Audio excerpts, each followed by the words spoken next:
What's up, everybody? Today we're going to talk about content marketing for e-commerce websites. Content marketing for e-commerce websites is slightly different than other businesses, and let me tell you 9 quick tips you can do to better leverage content marketing for growth for your e-commerce business. Number 1, exit intent.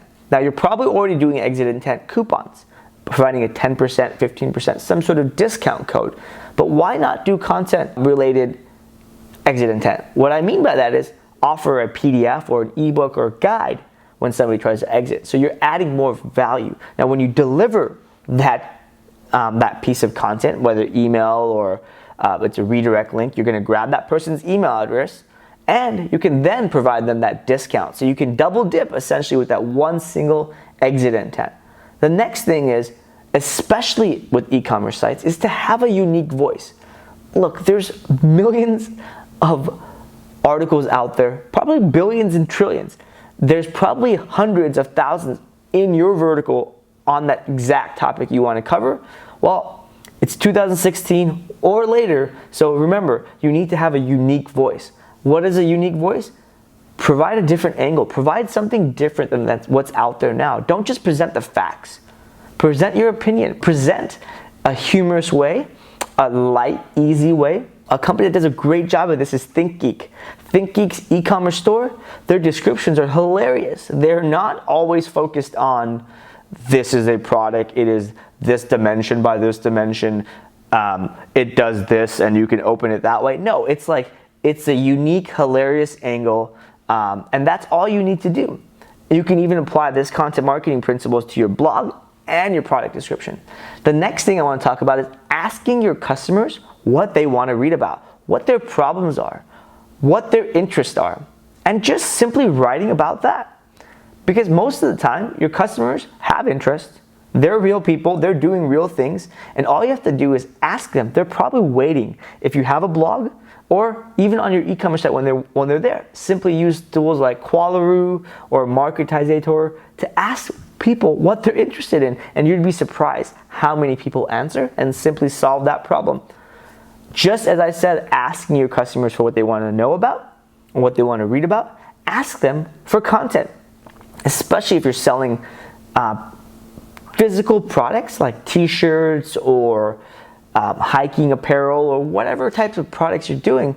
There's probably an audience there.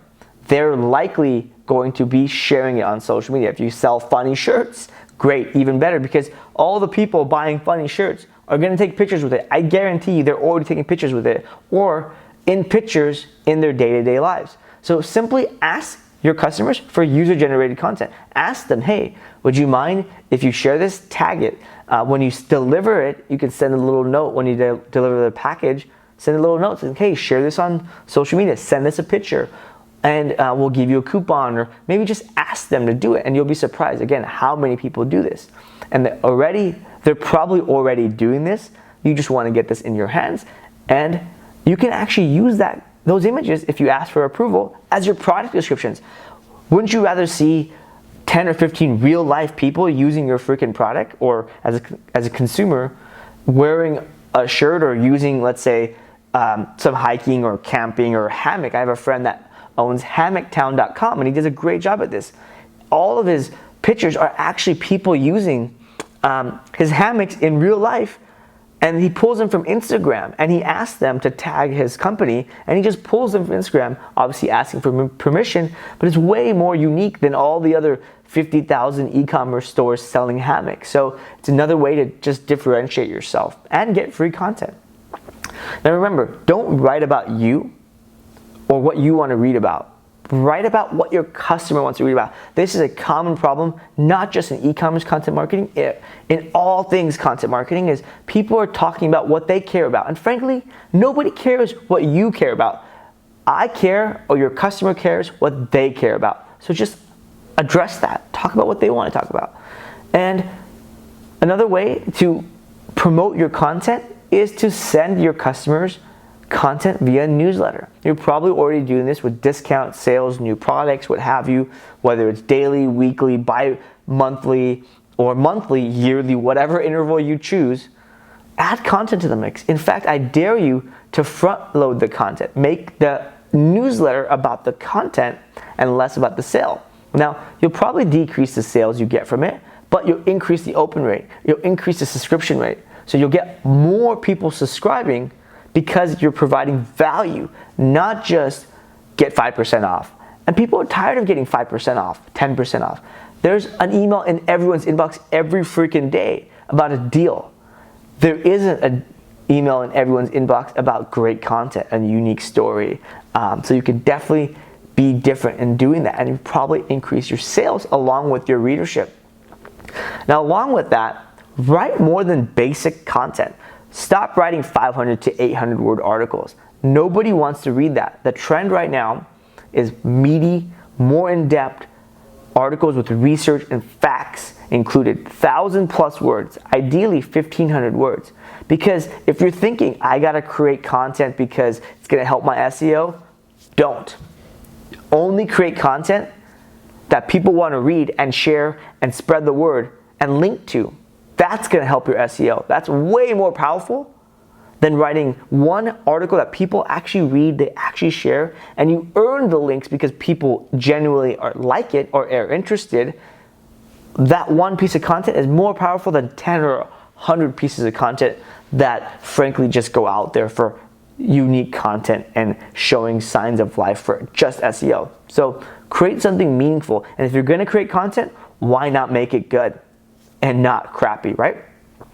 The next thing is promoting your content. Now, it sounds pretty basic, right? You're probably thinking, oh, I already promote my content. You don't. Sharing it on social media is not promoting your content.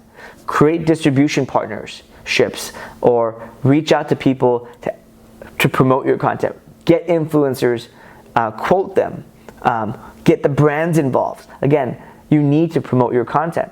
Sending it to your email list, that's probably promoting your content. Sharing on social medias, no. Nobody cares about that. Find industry websites or blogs and see if let's say you're a hiking e-commerce store and you're talking about hiking, find industry blogs talking about hiking and or camping and outdoor stuff and see if you can syndicate into their blog, and that way you get a bigger reach. But whatever you do, you need to promote your content, and check out more videos on content promotion where I go into a lot more details on hundreds of ways to promote your content, and a link below will go to my 100 ways to promote content blog post. Now, the last way I want to talk about is content distribution. I already mentioned this earlier in the content promotion section, but it's so key for e-commerce sites to strike up partnership and distribution deals with people, because there's a lot of industry blogs out there, and frankly, people read those. It's very hard to convince somebody to read content from an e-commerce store because you're probably biased, you're probably selling something, and at least that's the stigma people are entering with. But when they go to a outdoors blog or an outdoors newsletter, or they go to National Geographic, they're not thinking somebody's selling me something. They're thinking, I'm really interested in this unique take. And you'd be surprised how many syndication and distribution partnerships you can create. All you have to do is look at all the top blogs in your industry, the top publishers in the industry. Start small. And now remember, start writing content that fits into those categories. Reach out. You can't do this from day one. You have to have some sort of audience. You have to have some sort of newsletter, and make it a two-way street. Don't just say, hey, I want to distribute my content to your site. Ask them for their content and say, we're going to share it with our X amount of newsletter subscribers or whatnot. So those are the 9 different ways to promote your content or content marketing for e-commerce websites. Definitely let me know how they work. If you have any more tips, leave a comment below, and remember to subscribe for more content marketing and entrepreneurship advice.